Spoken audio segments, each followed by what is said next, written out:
Vamos a hablar del control de la expresión génica. ¿Listo?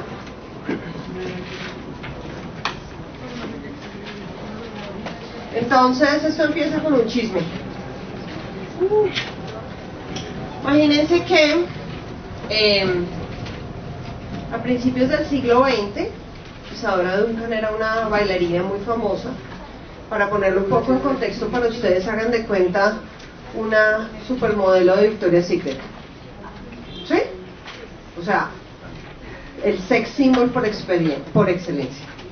Y por el otro lado tenemos a George Shaw, que es un escritor muy famoso, hagan de cuenta Steven Spielberg. ¿Sí? Sí, porque es que pues hay que moverlo a una realidad un poco más cotidiana para ustedes. Entonces ellos se encuentran en una fiesta y él muy galantemente se le acerca y le dice: con mi inteligencia y tu belleza, nuestros hijos dominarán el mundo. Y ella le dice: mejor no. ¿Qué tal que salgan con mi inteligencia y su belleza? Bueno. No era tan boba, ¿no? Desde que se le ocurrió contestar eso. Bueno. Vamos a hablar entonces, ¿qué hace una célula cuando no necesita un producto? ¿Qué se les ocurre a ustedes? Si la célula no necesita algo, ¿qué hace? Lo desecha. ¿Qué quiere decir?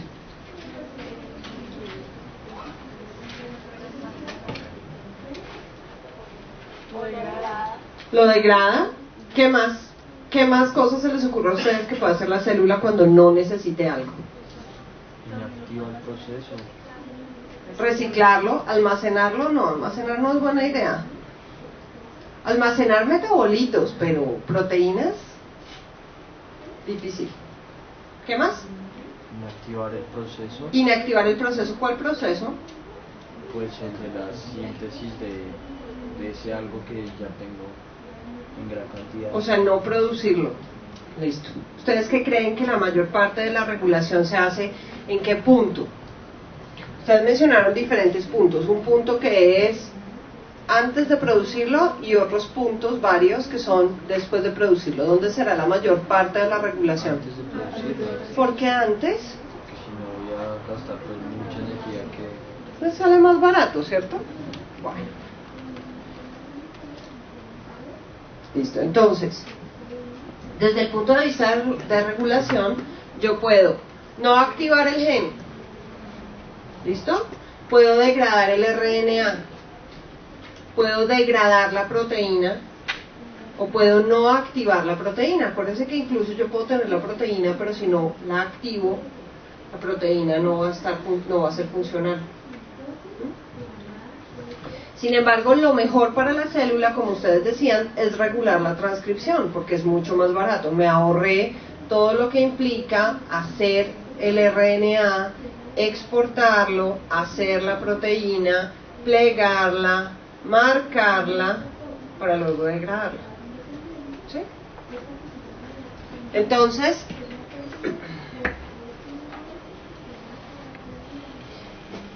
en ese contexto pues existen diferentes puntos de regulación. Entonces yo voy a tener control transcripcional, o sea, para mirar si hago o no hago el transcrito. Procesamiento sobre los RNAs, ustedes ya saben que ahí también se toman decisiones. ¿Listo? Después yo tengo que transportarlo, no necesariamente porque lo haya fabricado lo voy a transportar. Una vez que lo tengo en el citoplasma, yo puedo inactivarlo o puedo llevarlo al ribosoma, y una vez que está en el ribosoma yo puedo o no hacer la proteína, y una vez que hago la proteína yo puedo plegarla o no plegarla, marcarla o no marcarla, degradarla o no, activarla o no activarla. ¿Listo? La clase de hoy nos vamos a centrar, la mayor parte de la clase, en el punto 1, porque ustedes ya saben muchas cosas de los otros 5 puntos, del 2 al 6. ¿Listo? Entonces vamos a centrarnos en cómo se regula la actividad transcripcional. Bueno, entonces es importante antes de empezar que hablemos de lo que son reguladores en cis y en trans. ¿Alguien le suenan?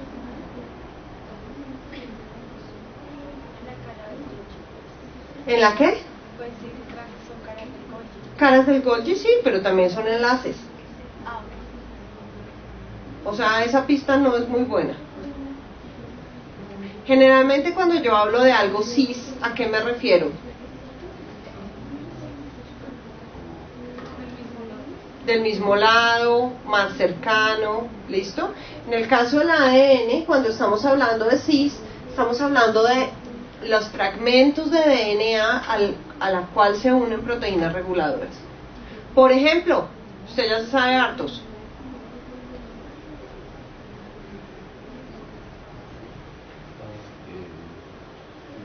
Pues Las cajas. ¿Sí? ¿Cómo cuál caja? Como Tata. ¿Y por qué? Eso es que hay que se une. Los factores de transcripción, la polimerasa, ¿cierto? Ok, entonces esos son reguladores en cis. Los reguladores en cis se dividen en dos grandes grupos. Los promotores, de los cuales hablamos ampliamente cuando vimos la transcripción, y los operadores. ¿Listo? Los operadores son cajas también, o señales de regulación, que se caracterizan por ser reconocidas por proteínas reguladoras. Entonces, mientras que los promotores son reconocidos por la maquinaria básica de la transcripción, los factores de transcripción y la polimerasa, a los operadores se van a unir otras proteínas que van a regular la transcripción. ¿Qué querrá decir regular la transcripción?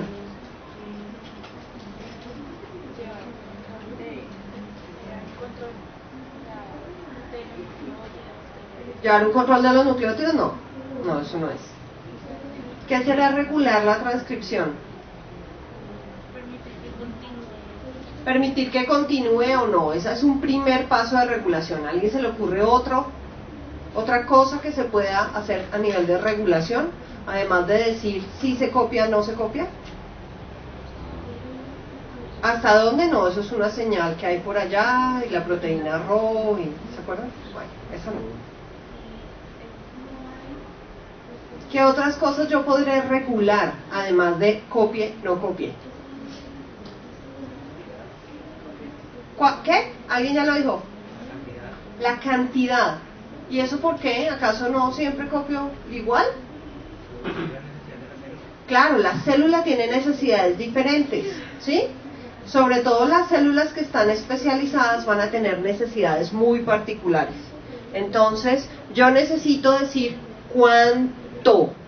¿Listo? ¿Qué implica eso? Decir cuánto.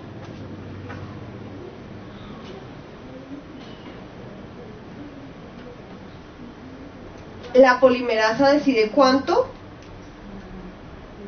¿Qué hace la polimerasa? Copia.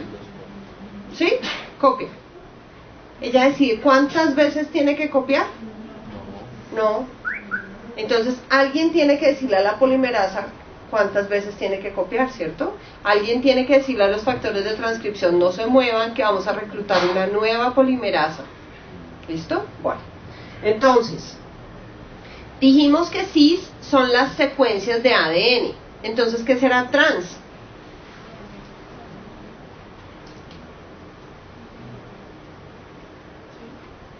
¿Qué se les ocurre? ¿De ARN? ¿Cómo va a tener secuencias de ARN? ¿Los qué? Estamos hablando de regulación. Estamos hablando de encender o apagar genes. ¿Sí? Ya dijimos que cis son las señales que están en el DNA. ¿Qué será trans? ¿Las qué? Las proteínas. ¿Por qué? Son las señales Claro. Trans son las proteínas o también algunos RNAs no codificantes que son los que van a reconocer las secuencias en cis. ¿Listo? Eso quiere decir que los factores de transcripción son reguladores en trans. ¿Sí? ¿Por qué? Porque reconocen secuencias en cis, como el promotor. ¿Sí? Entonces, la polimerasa y sus amigos son reguladores en trans. ¿Son los únicos reguladores en trans? No, así como hablamos que no solamente hay promotor, sino que hay operadores, así también no solamente tendremos las proteínas propias de la transcripción, sino que tendremos proteínas reguladoras de la transcripción que se unirán ¿a dónde? A las operadores, ¿sí? Al promotor, ¿quién se unía? Los factores de transcripción y la polimerasa, ¿listo? Y a los reguladores, ¿quién se une? Otras proteínas de las que no hemos hablado en el curso, ¿cierto? Y que le dirán a la célula qué, cuándo y cuánto, ¿sí? Bueno.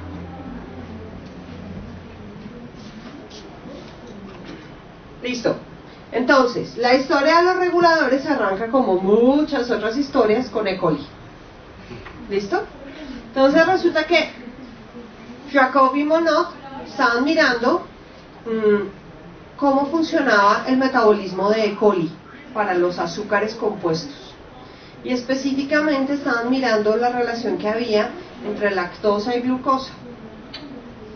Y con una buena suerte consiguieron un mutante que tenía problemas procesando la glucosa. ¿Listo? Después, con un segundo golpe de suerte, consiguieron mutantes que tenían problemas procesando la lactosa, y ahí se les completó el esquema. Entonces, ¿qué es lo que ellos descubren? Que los genes, acuérdense que en bacterias los genes pueden estar en paquete, que es lo que llamamos operón, ¿sí? Una única región reguladora, varias secuencias codificantes. Que no importa si acá hay un gen o 3 genes, en el caso del operón lactosa son 3, pero piénsenlo como si esto fuera una única cajita, ¿listo? Entonces tengo una región reguladora a la cual se van a unir proteínas, y la unión de esas proteínas me va a permitir que se copie o que no se copie el transcrito. ¿Listo? Entonces, cuando el regulador se pega al operador, esto es una proteína muy grande y lo que hace es impedir que la polimerasa se acomode. Si la polimerasa no se puede acomodar ahí, ¿qué pasa? Pues no hay transcripción, o sea, no hay producto. ¿Listo?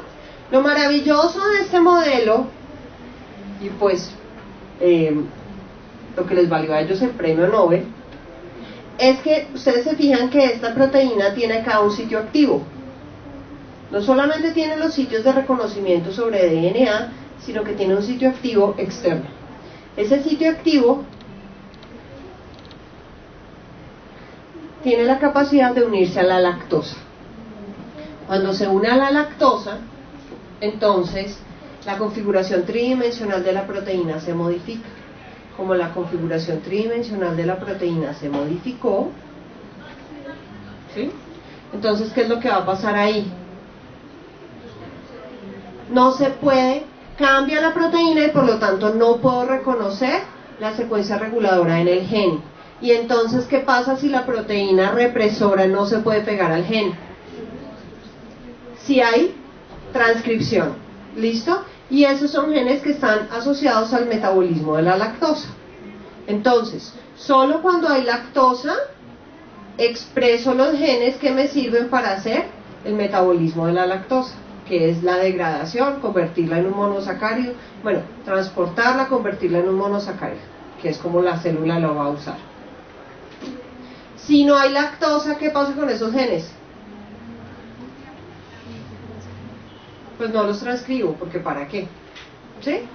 Sería perder energía produciendo proteínas que no van a servir para nada. ¿Listo? ¿Estamos? ¿Difícil? ¿Fácil? ¿Suena lógico? Bueno, ¿qué pasará cuando la célula sí tiene lactosa, pero también tiene glucosa? ¿Ustedes qué creen que la célula prefiere usar? Glucosa. ¿Y eso por qué? Es más fácil, ¿cierto? Usarla como fuente de energía. Y entonces, ¿cómo hago? si sí hay lactosa y entonces se va a pegar al represor? ¿Cómo hago para que eso no, para que cuando haya glucosa no me degrade la lactosa? ¿Sí me entienden? A ver, otra vez. Usted llega a su casa y lo que más le gusta a usted comer en la vida es pescado. Pero cuando usted llega, hay pollo y hay pescado. ¿Cómo hace para que no hagan el pollo sino el pescado? Avisa, exacto. ¿Cómo hago para avisarle? Quiero glucosa y no lactosa. ¿Y qué hago con esa señal? ¿Dónde la tengo que parar?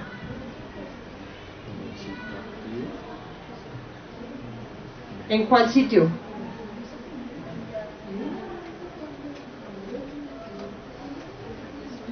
O sea, yo quiero usar glucosa y no lactosa, pero tengo tanto glucosa como lactosa. ¿Cómo hago para decir no use lactosa? ¿Dónde pondré la señal? En el RNA mensajero no, porque ya dijimos que eso ya salía muy caro. Hay que lograr no transcribir el gen. Entonces, ¿qué hago? En el sitio activo del represor, esa es una de las posibilidades, ¿cierto? Si yo bloqueo el sitio activo del represor, ¿qué pasa? No se va a poder pegar la lactosa. Y entonces, uso glucosa, porque la lactosa no me va a permitir, porque el represor no me va a permitir utilizar sintetizar las proteínas para utilizar la lactosa. Bueno, eso fue lo primero que se pensó. Después se descubrió que no, que hay una señal que también interactúa con la región reguladora del operón lactosa. O sea que no necesariamente un gen tiene una única señal, sino que puede haber múltiples señales. ¿Listo?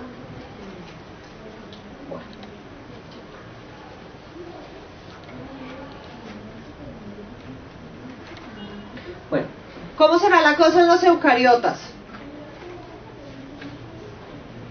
De acuerdo con su experiencia a lo largo de este curso, ¿qué puede especular sobre la regulación génica de los eucariotas? ¿Qué es más complicada? Dicen acá adelante. ¿Qué quiere decir más complicada? Comprometerán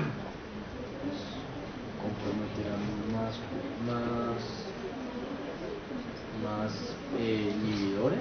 Tendré más inhibidores, tendré más proteínas y también tendré más reguladores en cis.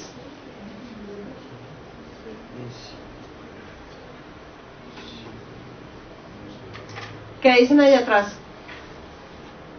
Para todos es evidente que voy a tener más proteínas reguladoras, pero ¿tendré también más reguladores en cis? Sí. Bueno, entonces, ¿cuál es el interés de los eucariotas en regular los genes? Más allá de lo que querían las bacterias, que era simplemente no gastar energía en cosas que no eran necesarias en el momento y que sigue siendo una prioridad para los eucariotas, especialmente los multicelulares, tenemos otros pequeños problemitas que tienen que ver con la diferenciación celular. No todas las células hacen lo mismo. Y si no todas las células hacen lo mismo, ¿quién le dice cuáles son los genes que sí se tienen que usar y cuáles son los genes que no se tienen que usar? Yo me imagino que a esta altura del curso usted ya se preguntó por qué los cardiomiocitos no producen insulina si tienen el gen, ¿cierto? Bueno. Pero además de eso, es importante la respuesta a los estímulos ambientales. Hablando de ambiente, cualquier cosa que esté fuera de la célula, sea las señales de otras células o realmente del medio ambiente externo al organismo. Entonces, en las bacterias, todo el esfuerzo es para apagar los genes. Ustedes vieron que el proceso es un represor que impide que la polimerasa se pegue. ¿Eso qué quiere decir? Que los genes bacterianos constitutivamente están prendidos, todos. Y lo que la célula hace es producir proteínas para apagarlos. En los eucariotas la cosa es al revés. Todos los genes eucariotas están apagados. O sea que el esfuerzo que tiene que hacer la célula es ¿qué? Por activarlos. ¿Listo?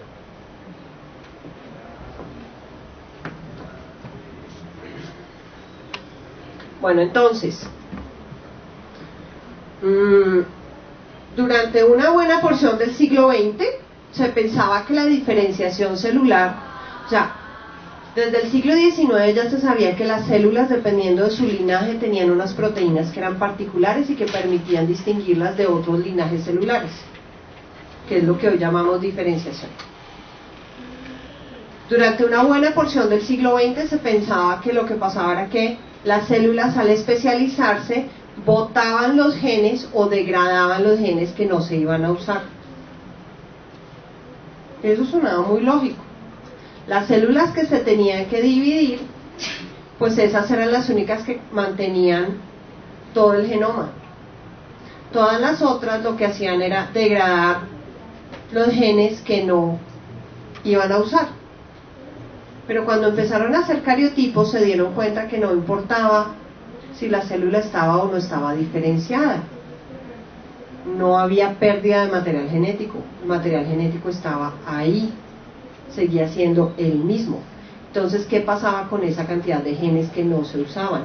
¿Por qué los cardiomiocitos no producen insulina si sí tienen el gen para producir ese polipéptido? Porque el gen está inactivo. ¿Listo? Entonces,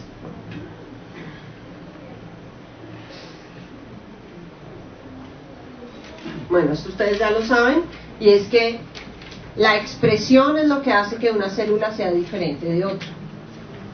¿Sí?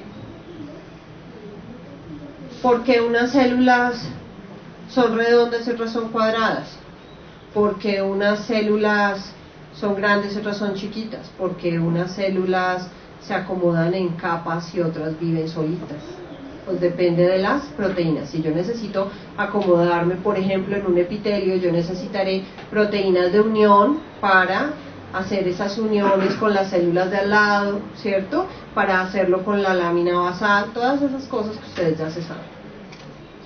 Entonces, acá tenemos dos sistemas de representación de información. Allá tenemos RNAs, ¿listo?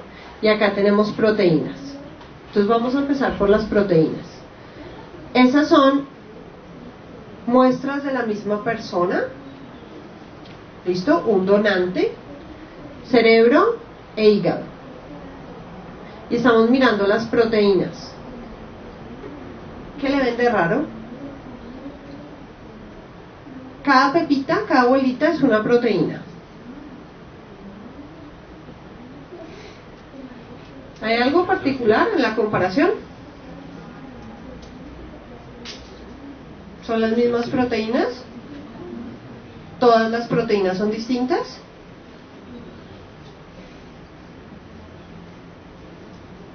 ¿Todas las proteínas son diferentes? Entre más teñido, o sea, digamos, Entre más grande el punto, más cantidad de proteína hay, de esa proteína.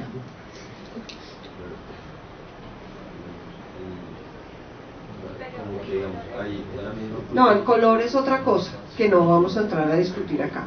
O sea, hagan de cuenta que todas son azules o rojas, el color de su preferencia. digamos, el punto de abajo está igualmente arriba, pero abajo está más grande. Entonces, ¿Cuál punto de abajo? el espacio es A ver. la superior izquierda, el punto rojo Esquina superior izquierda. Este y arriba. es este mismo, estamos de acuerdo, es el mismo punto. Entonces abajo está. O sea que la proteína está en ambos tejidos, pero diferentes cantidades. O sea, algunas proteínas pueden ser las mismas en diferentes cantidades, otras proteínas serán las mismas en las mismas cantidades. ¿Sí? Bueno, hay cosas que todas las células hacen, todas las células hacen. ¿Listo? Y habrá otras que serán específicas de la célula, como estas, que deberían quedar más o menos acá, y no están. O sea, esas proteínas son específicas del hígado, no se producen en el cerebro. ¿Sí? ¿Sí? ¿Cómo leo el de allá? Ahí dice genes. O sea, cada una de las lineecitas es un gen. ¿Listo? Y ahí me están mostrando, todos esos son cánceres, los que están arriba, los grupitos: cáncer de próstata, pulmón, cerebro, leucemia, riñón, estómago, ovario, mama e hígado. ¿Y qué veo yo ahí? ¿Ven algo? Además de manchas verdes y rojas y negras.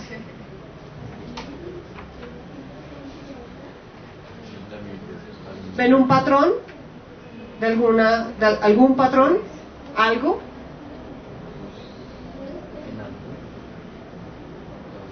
¿Qué pasa si usted lo mira por columnas?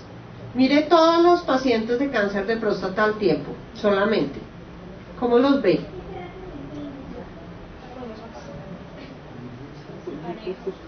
¿Qué quiere decir parejos? ¿Qué quiere decir dos columnas iguales?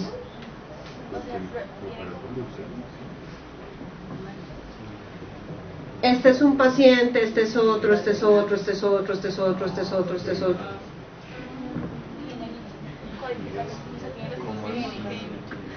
¿Tienen los mismos genes? ¿Y cómo haces para saber que tienen los mismos genes? Yo sé que todos tienen los mismos genes. 22, entre 22.000, entre 20.000 y 25.000, los mismos. Eso es expresión de RNAs mensajeros. Entonces, ¿qué es lo que yo estoy viendo ahí? Que están expresando los mismos RNAs. Entonces, por ejemplo, este grupo de genes de acá se está comportando de manera muy homogénea en todos esos pacientes, ¿cierto? Pero si yo comparo los pacientes de próstata con los pacientes de hígado, para que les quede más fácil, que son los del otro lado, para ese mismo grupo de genes, ¿qué pasa en hígado? Es diferente la expresión, ¿cierto? Ahí tengo puntos rojos, pero también tengo puntos verdes, pero también tengo puntos rojos, ¿sí? Y en cáncer de mama, para esos mismos, para ese mismo parche, ¿cómo lo ven? ¿Más expresado? ¿Por qué más? ¿Qué quiere decir más líneas? O sea, entre más opacos serían más. No. Menos. Sí. Entonces. Entre más negro, menos producto. Entonces, ¿qué es lo que yo estoy viendo acá, por ejemplo? Que esos genes que casi no se expresan en seno, ¿sí? Si esos fueran mi grupo de genes candidatos como un marcador molecular para identificar tempranamente cáncer de próstata, ¿ustedes qué dirían? ¿Que le estoy apuntando bien? No. Mejor apuntarle a los que están más arriba porque ¿A cuáles de más arriba?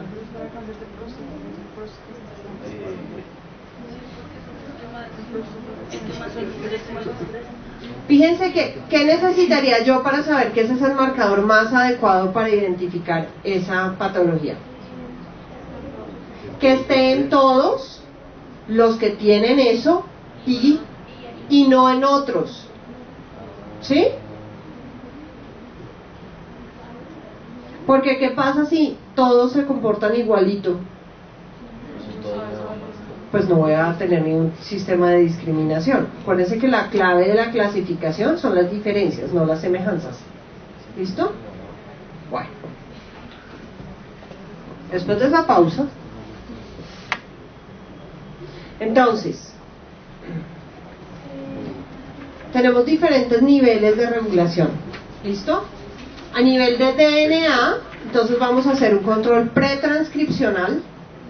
Pero yo también puedo empezar a hacer el transcrito y al transcrito decirle cosas como: cópiese muchas veces, cópiese pocas veces, cópiese rápidamente, cópiese lentamente. Y eso también será control de la transcripción. ¿Listo? Una vez que tengo mi transcrito primario, ¿qué haré?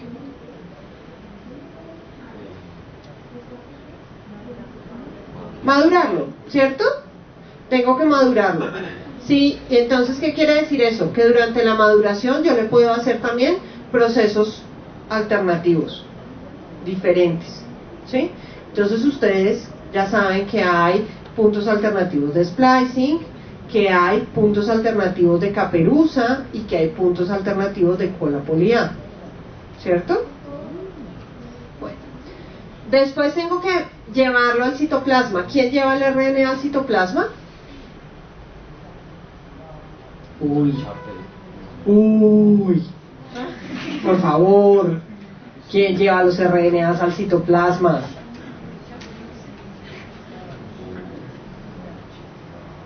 Sistema de transporte del núcleo. ¿Cómo salen las cosas del núcleo? Y entonces es que esto es tan chiquito que va a pasar por difusión simple por la membrana, ¿o qué? Exportinas, ¿sí? Listo. Exportinas, ¿listo? Todos los RNAs que yo produzca los sacaré del núcleo. No, yo puedo decidir que hay unos que no voy a sacar. ¿Listo? Bueno, una vez que ya está en el núcleo, ¿qué pasa? Tengo que tomar la siguiente gran decisión, que es ¿cuál? Ya lo saqué, ya está en el citoplasma. ¿Y ahora qué hago? Que vaya al ribosoma. ¿Esa es la única opción? Que se pueda degradar, ¿cierto? Listo, decidí llevarlo al ribosoma. ¿Qué pasa ahora? Que se traduzca. ¿Todos los RNAs que llevan al ribosoma se transforman en proteínas? No. No todos. Algunos no. ¿Listo? Algunos no. Finalmente, listo, decidí que sí se sintetiza el polipéptido. Ya, tengo un polipéptido, ¿y ahora qué? Tengo que plegarlo. Vamos a asumir que el polipéptido va a trabajar después en la glicólisis. Entonces, ¿qué? ¿Qué le hago? Sí, pero ¿cómo? ¿Y quién? ¿Qué? ¿Cómo lo maduro? ¿Qué le hago? ¿En el retículo? ¿Lo pliego en el retículo? Si va a trabajar en glicólisis, ¿dónde lo pliego? En el citosol. Y entonces, ¿qué? ¿Quién lo hace? Chaperonas. ¿Y todas las proteínas que se producen se pliegan? ¿Todas las proteínas que se pliegan adecuadamente? ¿Todas las proteínas que se pliegan adecuadamente son funcionales? ¿Por qué? Sí. ¿Todas las proteínas que se pliegan adecuadamente son funcionales? A veces son degradadas, aunque estén plegadas bien. Bueno, porque el sistema no es perfecto. ¿Y qué más? Y entonces digamos que ya la plegué bien, no la degradé, ¿ya la puedo usar? Tengo que hacer ¿qué? Activarla. ¿Qué es activar una proteína?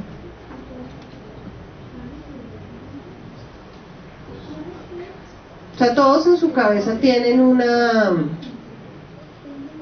idea aproximada de lo que es la activación. ¿Qué es? ¿Darle la energía?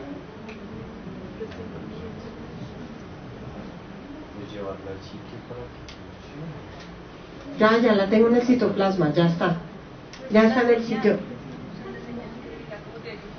¿Es una señal para qué? Para que empiece a funcionar. Generalmente esa señal, ¿cuál es? La fosforilación es la señal más usada. ¿Es la única señal? No, pero sí es la más usada. ¿Listo? Bueno. ¿Se acuerdan de las histonas? ¿Se acuerdan de los nucleosomas? Eso generaba unos problemitas para los eucariotas, ¿cierto? ¿Cuándo?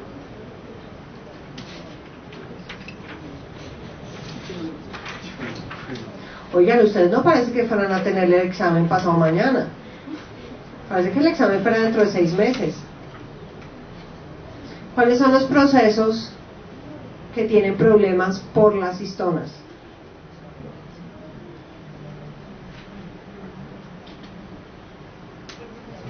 La replicación, ¿por qué? ¿Por qué? Porque cuando yo voy a copiar necesito que el DNA esté desempaquetado, ¿cierto? Y por lo mismo, entonces, el otro proceso con el que tengo grandes problemas debido a las histonas, ¿cuál es? La transcripción. ¿Listo? Entonces, uno de los sistemas más usados por los eucariotas para regular la transcripción es la regulación de qué tan empaquetado está el DNA alrededor de las histonas. Cuando el DNA está muy empaquetado alrededor de las histonas, vamos a asumir que acá en esta zona está la caja tata. ¿La puedo ver? ¿Puedo acceder a ella? Una caja tata que está acá. ¿Por qué? Pues porque donde hay una proteína no me cabe otra proteína, ¿sí? Entonces, ¿yo qué tengo que hacer? Mover las histonas, ¿cierto? ¿Y cómo hago para mover las histonas? Las acetilo. Eso por lo menos se leyó la diapositiva, eso está bien. Entonces, los grupos de histonas tienen estas colas, ¿listo? Que cuando están desacetiladas me sirven para unir una histona con su vecina, como está en la parte en la izquierda de la diapositiva. ¿Todos están viendo eso? Entonces, cuando están desacetiladas, las histonas se juntan muchísimo y eso hace que el DNA que está alrededor de ellas sea inaccesible. Cuando yo acetilo la histona, ¿qué es lo que va a pasar? Que entonces esa cola ya no va a poder interactuar con la histona vecina y entonces yo voy a poder moverla. Y si yo la puedo mover, ¿qué pasa con las regiones reguladoras? Quedan expuestas, y si quedan expuestas, las puedo copiar. ¿Sí? Por eso, durante la mitosis no hay transcripción, porque ¿cómo está el DNA? Súper empaquetado. Y si está súper empaquetado, ¿qué pasa? No tengo acceso a las regiones reguladoras. ¿Sí?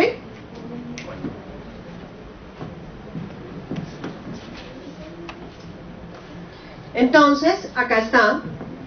Eso obviamente no lo hace una única proteína, sino un complejo de proteínas. ¿Y qué es lo que va a hacer? Va a desplazar las histonas que ya están acetiladas para que queden los promotores expuestos y se pueda copiar el gen. ¿Listo? Las histonas no se acetilan en cualquier sitio, como cualquier proteína tienen puntos específicos para la señalización. Entonces estas específicamente se acetilan en las lisinas. Entre más puntos de acetilación tenga, más rápido puedo desplazar la histona. Así como hay sistemas de acetilación, también hay sistemas de desacetilación, donde yo remuevo las acetilaciones y ¿qué pasa al removerlas? Se compacta el DNA otra vez. ¿Listo? Es un sistema muy simple de regulación génica. Cuando está empaquetado no lo puedo copiar, cuando está desempaquetado sí lo puedo copiar. ¿Listo? ¿Fácil? ¿Sí? ¿Suena lógico? Bueno. El otro sistema que se utiliza muchísimo se da sobre el ADN y es la metilación. ¿Listo? Entonces, en las regiones reguladoras de los genes se metilan las citosinas y de acuerdo con el patrón de esas citosinas metiladas en lo que se llaman las islas C mayúscula, P minúscula, G mayúscula, las islas CPG, que me indica que son zonas donde hay muchas citosinas y guaninas con las citosinas metiladas. ¿Por qué serán zonas ricas en citosinas y guaninas? Si solamente las importantes eran las citocinas que tienen que ver las guaninas, porque son las que hacen el par, ¿no? Bueno. Entonces, las zonas ricas en citocinas y guaninas son zonas del DNA donde el DNA se une muy bien, porque acuérdense que hacemos 3 puentes de hidrógeno en vez de 2, ¿cierto? O sea que el apareamiento es mucho más estable. A diferencia de las cajas TATA que dijimos que eran, las regiones ricas en timinas y adenina eran zonas que eran fáciles de abrir. Las zonas que son ricas en citocinas y guanina, ¿qué característica tienen? Son más difíciles de abrir, ¿sí? Entonces están más compactos. Entonces, ¿qué es lo que pasa ahí? Entre más señales de metilación tenga, más proteínas para la desacetilación recluto.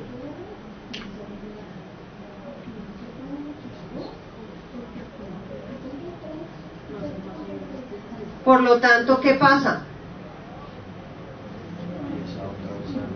Si tengo, a ver, entre más metilaciones tenga, más proteínas para la desacetilación recluto. O sea que, ¿qué va a pasar? Va a estar más compacto el ADN. ¿Y entonces qué? No se va a transcribir. O sea que promotores que están metilados, ¿qué pasa? No se transcriben por culpa de la metilación, porque eso hace una modificación sobre las proteínas de las histonas. ¿Sí? ¿Otra vez? ¿No? ¿Quedó claro? Es que hay unas caras ahí como perdidas. Otra vez. La señal de metilación me permite reclutar proteínas que me van a ayudar a que las histonas estén desacetiladas. ¿Qué implica eso? Que un promotor metilado es un gen inactivo. ¿Sí? Además, como las metilaciones son pues modificaciones sobre la estructura tridimensional del nucleótido, también algunas proteínas de la transcripción, algunos factores de transcripción van a tener problemas reconociendo zonas que están altamente metiladas, pues porque cambia la configuración tridimensional y ustedes saben que el acople proteína-DNA depende de esa configuración tridimensional. ¿Listo? El ejemplo que mejor conocemos de inactivación por metilación es el cromosoma X en las hembras de los mamíferos. ¿Por qué? Ya hemos hablado de eso en otra clase.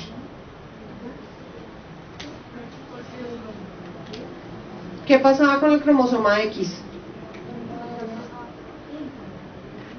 ¿Cómo es el cromosoma X comparándolo con el cromosoma Y?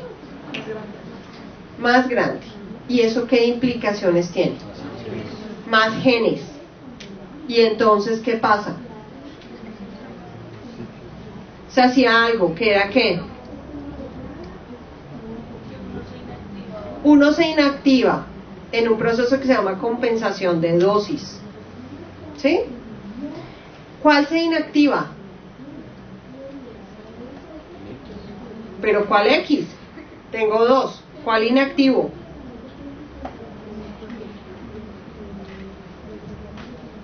¿Cuál X inactivo? Cualquiera.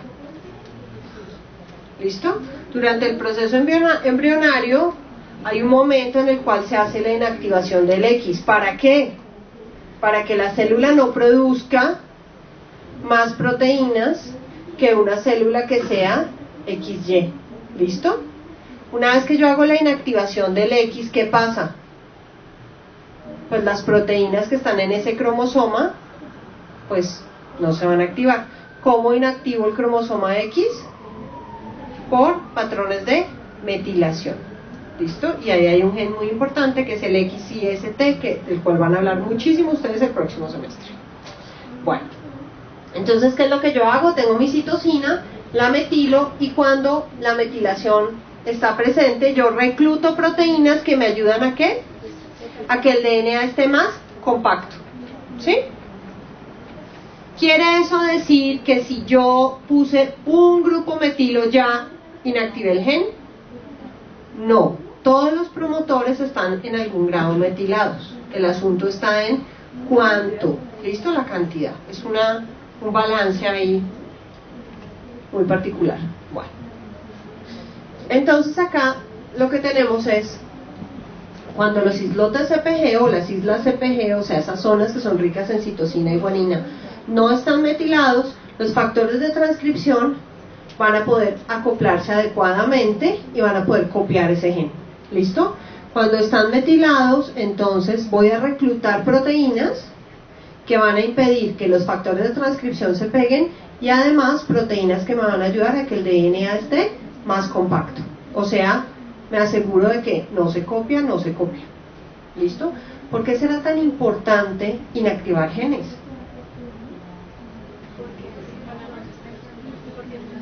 ¿Por qué? Para no hacer transcripciones innecesarias. ¿Y qué pasa si una célula empieza a producir una proteína que no necesita? Pues ¿sabes que acaso no la puedo degradar?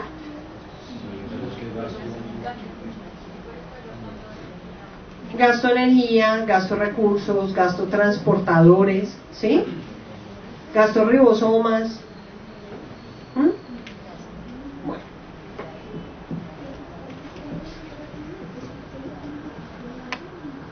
Listo. Entonces, ¿se acuerdan que todo empezó con el chisme de Isadora Duncan y George Shaw? ¿Sí? Bueno. Es porque hemos descubierto que hay algunas características que usted sí hereda la expresión de su mamá o de su papá. ¿Listo? ¿A qué me refiero con eso? Sabemos que cuando se van a producir gametos, todo el DNA como que le limpian las señales. ¿Para qué? Pues para que en el nuevo organismo esas señales no vayan a interferir con la generación o la activación de algún tipo de proceso particular. Entonces, teóricamente, los gametos llevan todo su DNA sin señales. O sea, va todo limpiecito, no lleva ni una metilación. Pero resulta que cuando ya empezamos a hacer análisis más detallados y el primer gen que miramos fue el H19, descubrimos que no es lo mismo el alelo que usted heredó de su mamá que el alelo que usted heredó de su papá. El gen H19 es un gen que está ubicado en creo que era en el cromosoma 11, ya se me olvidó, pero estoy casi segura que es en el cromosoma 11, y es un gen que codifica para un RNA no codificante, o sea, un RNA que no es mensajero, pero ese RNA es un regulador del ciclo celular, es un supresor tumoral. Usted hereda una copia de H19 de su mamá y una copia de H19 de su papá, como de cualquier otro gen. ¿Listo? Está en un cromosoma, está en un autosoma, o sea que ahí no hay diferencia. Lo que es particular es que la copia que usted va a expresar toda su vida es la que heredó de su mamá, porque la que heredó de su papá viene inactiva en el espermatozoide. O sea, usted va a expresar ese supresor tumoral igual a como lo expresaba su mamá. ¿Listo? Al lado del gen H19 queda el factor de crecimiento similar a la insulina tipo 2, IGF-2. ¿Listo? Ese factor de crecimiento, en cambio, es un promotor de la proliferación. Y en ese caso, ese gen también se hereda metilado desde el gameto, pero es al revés. Usted va a expresar IGF-2, el que venía en el espermatozoide, y va a tener inactivo el que tenía en el ovocito, que venía en el ovocito. ¿Listo? O sea, no es tan cierto que usted tiene una mezcla perfecta 50-50, ¿listo? Y que ustedes simplemente hay que mirar si las proteínas eran dominantes o recesivas y ya. sino que hay otras señales, y esto es lo que se llama epigenética. Está por encima de la genética. Usted puede haber heredado lo que se le dé la gana, pero si el alelo viene metilado, nunca lo va a expresar. ¿Sí? Bueno. Cuando empezaron a mirar características que se heredaran así, encontraron, ustedes saben que tanto la belleza como la inteligencia son características multigénicas, o sea, están reguladas por muchísimos genes. Pero encontraron que algunos genes que están relacionados con la simetría facial, que es una de las cosas que para nosotros es fundamental para definir que alguien es bello o no, se heredan del padre